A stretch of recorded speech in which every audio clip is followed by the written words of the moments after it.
You are 31 years old. It is 12:18 in the morning. The apartment is quiet. Your laptop is open. And for the first time in years, you are doing the math you should have done much earlier. Not comfortable math. Real math. How much did you earn in your 20s? How much did you keep? How much did you invest? How much credit card interest did you pay? How many raises disappeared into a slightly better apartment, a newer car, eating out, trips, subscriptions, and things you barely remember buying? You start thinking about the years you were not investing, and that part hurts. Because starting earlier really does matter. Investor, Gov currently uses a simple example, assuming a hypothetical 7% average annual return. Someone starting at age 25 would need to invest about $418 per month to reach $1 million by 65. Someone starting at 35 would need about $883 per month. Same destination. Much heavier monthly work because 10 years disappeared. That is the cost of waiting. But this is where most people make a second mistake. They realize they started late and then spend another 5 years feeling bad about starting late. Do not do that. You cannot invest at 22 anymore. You can invest at 31, and 31 is the youngest you will ever be again. The inventory, so you stop calculating the imaginary life you could have built. You calculate the one you actually have. Savings, $4,200. Old 401, $7,800. Credit card debt, $6,100. Take-home pay, $3,900 a month. Rent, $350. Car, paid off. No brokerage account. No emergency fund you trust yourself not to touch. And your credit score? You have been avoiding that too. You know it is not great. You just do not know why. So this becomes the first real change. You stop managing your money by feeling. You start managing it by facts. Every account, every balance, every debt, every monthly expense, every subscription. Then you pull all 3 credit reports. Experian, TransUnion, Equifax. You find one old account showing the wrong balance. A card you closed years ago is still marked open. One late payment does not match your records.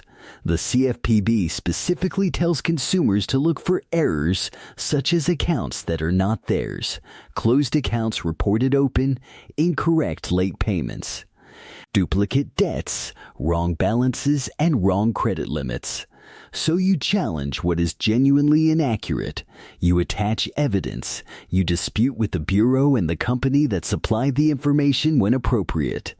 But you do not dispute the $6,100 of credit card debt just because you hate seeing it. That debt is yours. So now there are 2 jobs. Correct the report and correct the behavior. That distinction changes everything. The debt year your first year does not look wealthy. There is no rental property, no 6-figure portfolio, no screenshot people would care about. It is the debt year. You attack the highest interest credit card aggressively while continuing minimum payments on the others. Investor, Gov's guidance is straightforward. Paying off high-interest credit card debt can provide a better and far less risky financial result than trying to beat that interest rate through investing. So, you make the debt the priority. But you also automate a small retirement contribution. $200 a month. Not because $200 is going to make you rich. Because you are trying to create a behavior you can scale later. You also begin building a small emergency reserve. Not 6 months immediately. First, $1,000. Then 1 month of essential expenses. Then more. The Federal Reserve's 2025 Household Survey found that only 49% of adults ages 30 to 44 said they had savings sufficient to cover 3 months of expenses. So if you are starting in your 30s without a large emergency fund, you are definitely not alone. But that does not mean you should stay there. Month after month, the card balance falls. $6,100, $5,300, $2,900, $1,400. Then one morning, $0. You stare at the screen. You screenshot it. You almost send it to someone.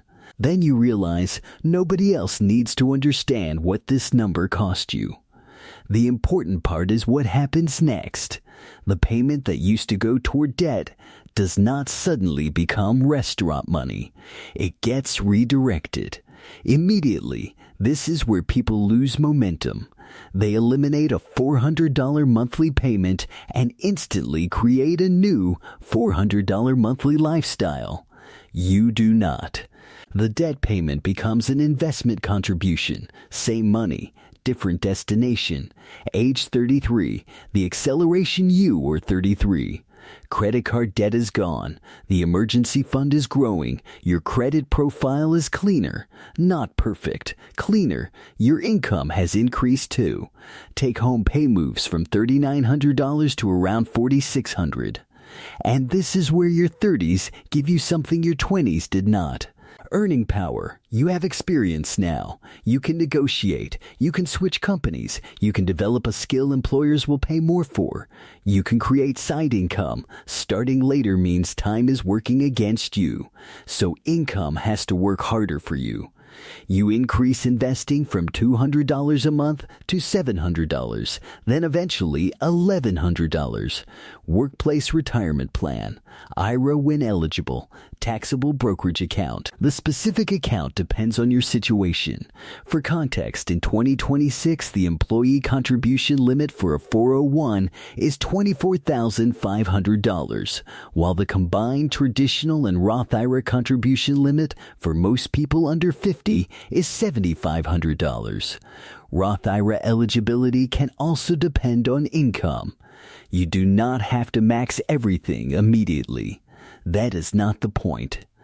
The point is that your contribution increases when your income increases. Your old pattern was raise better lifestyle. The new pattern is raise some better lifestyle, more investing, stronger reserves. You are allowed to enjoy your money. You are just no longer letting every raise disappear before it gets a chance to change your future. The old 401, you also finally deal with that old $7,800 retirement account. Maybe keeping it in the old employer plan makes sense. Maybe your new employer accepts a rollover. Maybe an IRA makes sense. You compare the options instead of automatically moving it. And if you do choose to move eligible 401 money, you learn why a direct rollover can matter. The year says an eligible retirement plan distribution paid directly to you generally faces mandatory 20% withholding, while a direct rollover to another eligible plan or IRA avoids that withholding. This is what financial maturity starts looking like. Not knowing every rule. Knowing enough to stop making major decisions casually. Age 35, 4 years have passed. You are not a millionaire. That is important, because this is where internet finance makes people feel like they failed.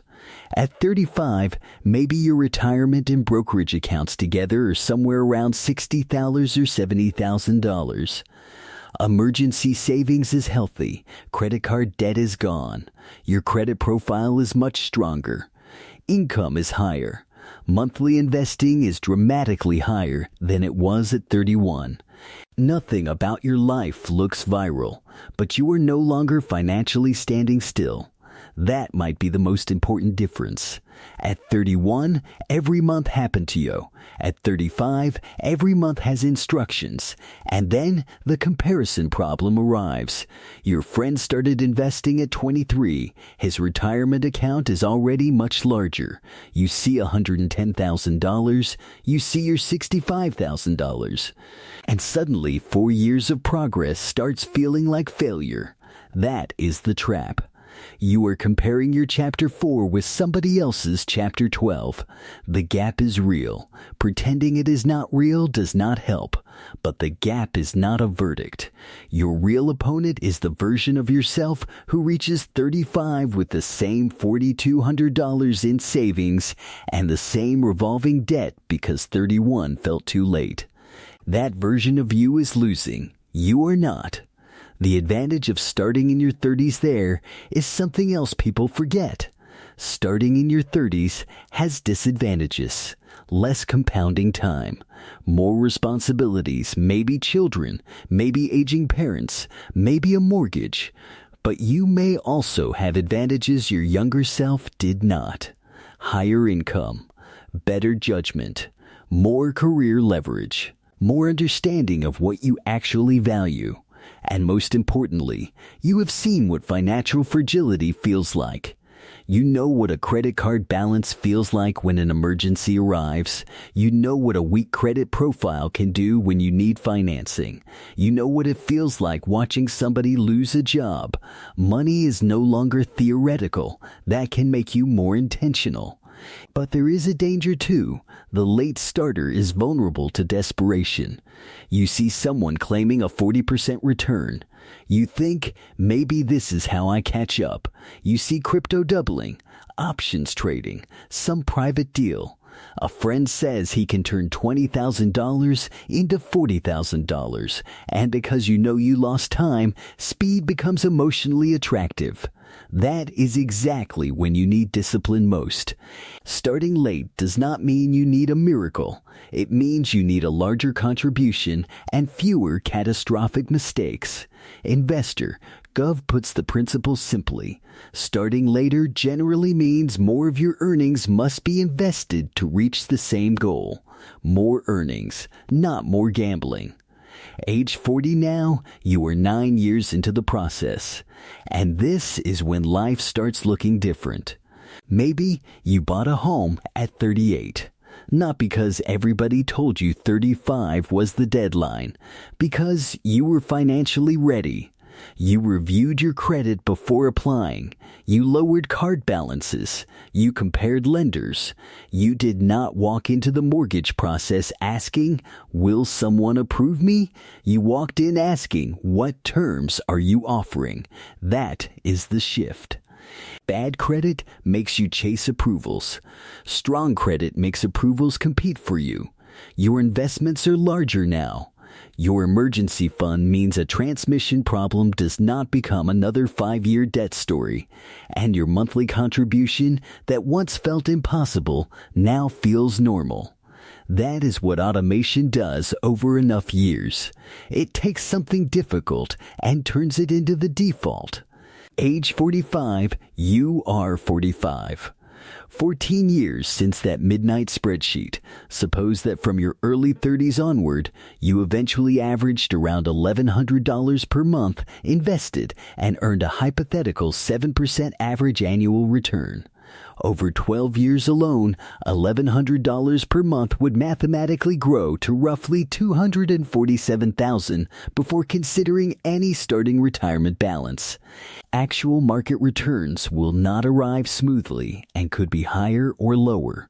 Add the retirement money you already had.